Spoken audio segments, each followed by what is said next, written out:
Reasons for the Dagestan domination in MMA. Truth revealed. Years ago, when fans and pundits talked about the superpowers of mixed martial arts, typically countries like Brazil, Japan, and of course the United States were mentioned. But over the last decade or so, Russia has also established itself as a global superpower in MMA, and a huge reason for that is because the Republic of Dagestan. Not convinced?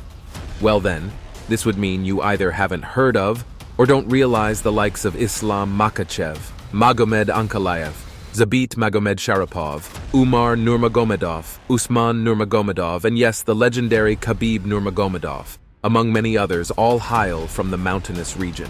But why has this Russian Republic forged so many elite world-class fighters and champions? What about Dagestan, a region with just over 3 million people, has helped produce some of the most dominant smashing machines in the game? Well, before we get into it, be sure to subscribe to KO Central MMA. And after watching this video, don't forget to click the like option and to add your thoughts in the comments section below. The history and culture of Dagestan. If you're familiar with European history, you know that there has been no shortage of wars and conflicts in the region, and this has definitely been the case with Dagestan.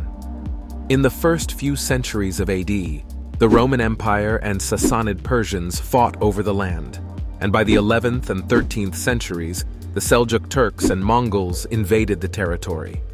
In the 1800s, Dagestanis fought with Russia, and in the early 1900s, that battle continued with Soviet forces. But what does that have to do with today? And why Dagestan has a disproportionate amount of world-class fighters in 2023? Well, generally speaking, when you live in a region that has been repeatedly invaded, the importance of being ready for battle and survival gets passed down to future generations. This certainly seems to have been the case with Dagestan, where wrestling and martial arts training are a regional tradition and pastime. More on that in a minute. Further, while Dagestan is home to extensive oil, coal, natural gas, and mineral deposits, economic instability and poverty remain. So this is another reason so many youths are attracted to combat sports, as fighting and smashing other fighters can provide a path to big paydays and a life of luxury. Case in point, there have been reports that Khabib Nurmagomedov's net worth is in excess of $40 million. That's some serious scratch.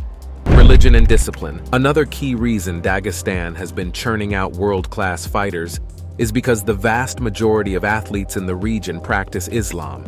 And as a result, they're not out getting hammered in nightclubs and partying it up, which, as many fighters have found out the hard way, can lead to all sorts of trouble. Right, John Jones? Instead, many of them are ridiculously dedicated to just training, staying healthy, and focusing on fighting. You may remember that at the pre-fight presser for UFC 229 in 2018, Khabib Nurmagomedov lit up Conor McGregor for bringing a bottle of his Proper 12 whiskey to the event and offering him a shot. The renowned fighter fired off this comment when McGregor offered him a taste. "I never drink this shit," Khabib proclaimed. "What are you doing here? Why you come here? Why you come here? 6th of October, what you gonna do? This is not about whiskey. 6th of October, I'm going to maul you. You know this. 6th of October, I'm going to maul you." Khabib did go on to maul Conor in their massive fight and submitted the star in round 4. Interestingly enough, McGregor would eventually reveal that he was hitting the bottle pretty hard during his training camp for UFC 229. Might things have gone differently if he had laid off the sauce? The mountains. If you've followed the careers of Khabib and Islam Makhachev, you know there's no shortage of footage of them running through mountains. That's because most of Dagestan is mountains, with the greater Caucasus Mountains covering the southern part of the republic. Now, not only does repeatedly running up and down mountainsides help produce outstanding cardio, Dagestani fighters live and train in high altitudes. This means their bodies already have to work overtime to get more oxygen with every breath. So when they head elsewhere to throw hands with someone at sea level or low altitude, it must seem like a walk in the park. If you've been watching MMA for a while, you've likely seen fighters who didn't prepare for high-altitude fights in places like Denver quickly gassing out. The wrestling and sambo tradition. As noted earlier, Generations of Dagestani men have known the importance of training in combat and being prepared for battle. And in more recent times, this has led to thousands of Dagestani youth training in wrestling and sambo, martial arts and sports that the Soviet Union invested heavily in. Many Dagestani fighters have shared stories about starting to wrestle when they were just kids, and putting those skills to use in skirmishes and street fights.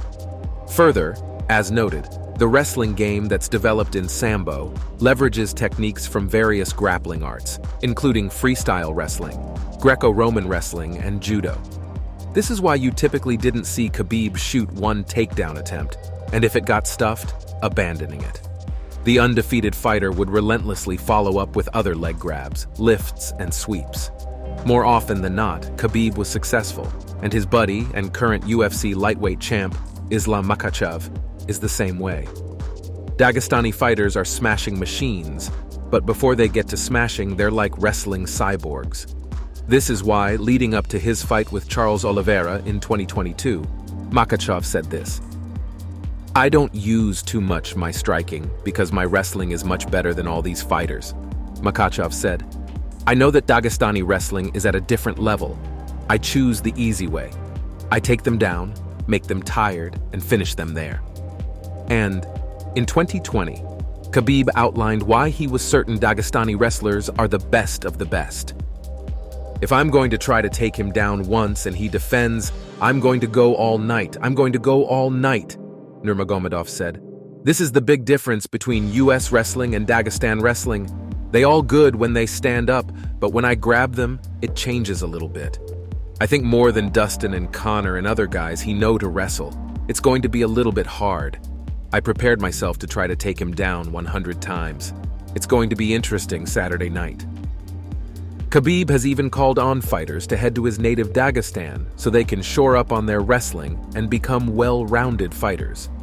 For example, after Cyril Gane was out-wrestled by Francis Ngannou in early 2022, Nurmagomedov invited the talented striker to come train with him. Cyril Gane, come to Dagestan, bro.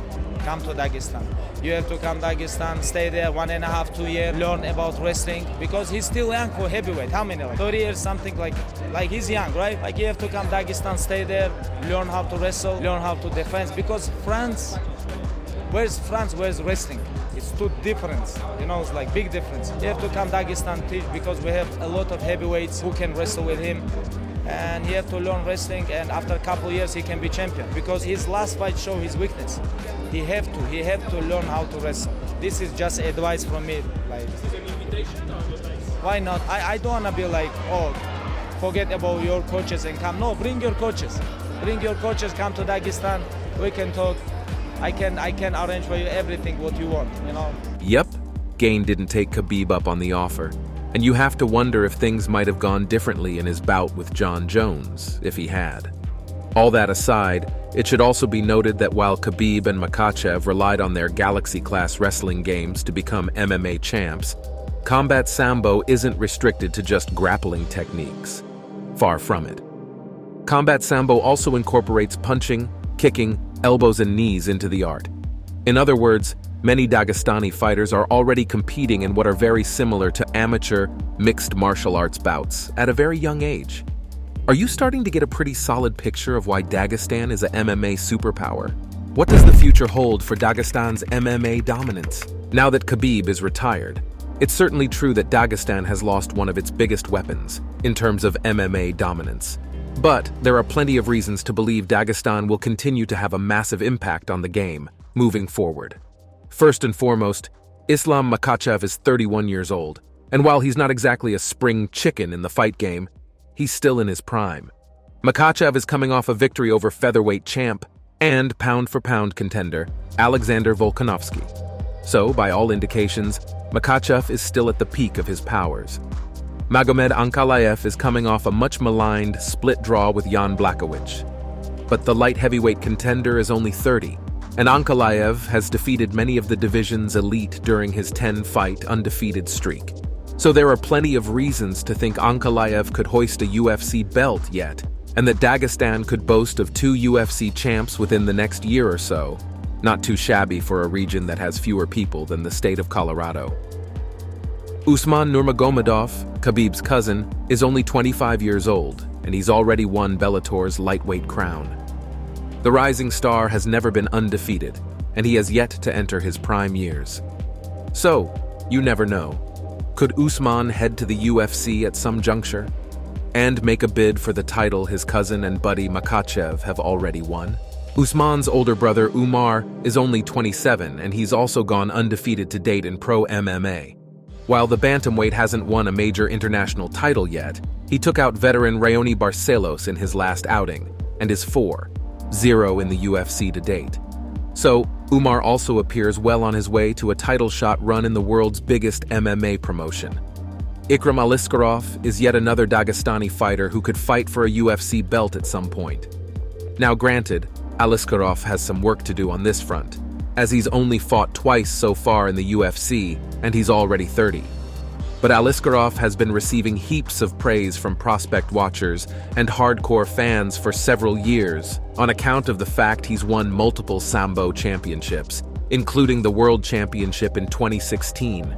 He's gone 14-1 to date in MMA, and his only loss to date came against rising star Khamzat Chimaev in 2019.